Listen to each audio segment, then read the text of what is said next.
அங்கே தொடு செடியை பிடி பிடி இப்படி பிடி கையில் அப்போ தான் தூங்கும்.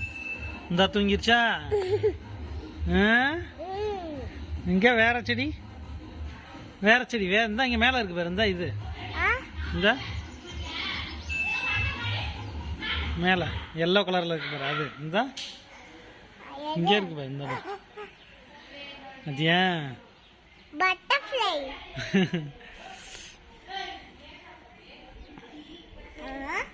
ஓபன் பண்ணது க்ளோஸ் பண்ணது. இந்த கீழே இருக்கு பாரு. கீழே இங்கே பாரு. இந்த கீழே இந்த இங்கே பாரு. அப்பா தரேன் பாரு. தொட்டாசுருங்கி இது பேர். அது என்னது? தொட்டாசினிங்கி. என்ன பேர்? தொட்டாசினிங்கி. இங்கே பாரு. இங்கே பாரு. க்ளோஸ் ஆயிடுச்சா? நானும் பண்ணவா? போட்டோ எடுங்க. இப்படி இப்படி அப்படி